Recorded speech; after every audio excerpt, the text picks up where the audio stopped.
Adeptes de la grande toile, bonjour. Aujourd'hui, nous allons parler de Batman Returns, ou Batman le défi en français, un film souvent considéré comme le chef-d'œuvre de Tim Burton.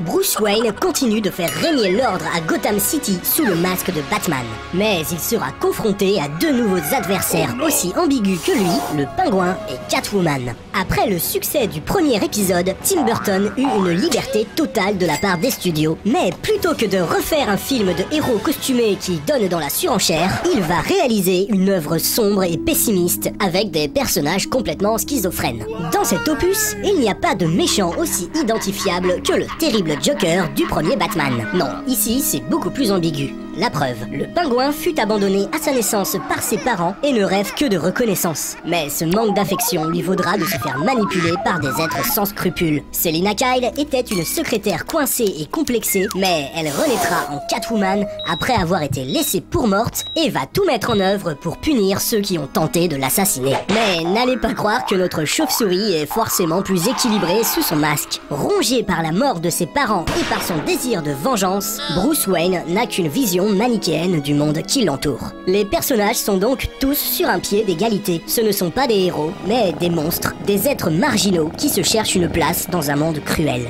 Batman Returns est probablement le film le plus tortueux et le plus personnel de Tim Burton. Et oui, celui-ci s'identifie toujours à ces personnages de marginaux. Malheureusement, il s'est produit quelque chose de terrible, de dramatique, que dis-je, de cataclysmique. Burton s'est assagi. Pire encore, il tourne le dos à ses fans et à tout un pan de sa carrière avec Big Fish, un film dans lequel le héros n'est plus un marginal mais un gagnant à qui tout sourit, un film dans lequel les perspectives tordues présentes dans tous les films de Tim Burton sont redressées au bulldozer, un film dans lequel les pavillons de banlieue sont un idéal et plus la façade qui cache la laideur de l'American Way of Life de Édouard aux mains d'argent. Oh la vache, faut que je fasse gaffe à ma tension moi. Bref, un film qui augure une carrière consensuelle là où Édouard aux mains d'argent, Batman Returns et Ed Wood étaient des perles de subversion. Après cette véritable cassure dans sa filmographie, Burton tentera de retrouver cet univers sombre et personnel avec Corpse's Bride et récemment le nullissime Sweeney Todd, mais pour les fans de la première heure, Tim Burton a irrémédiablement basculé du côté obscur.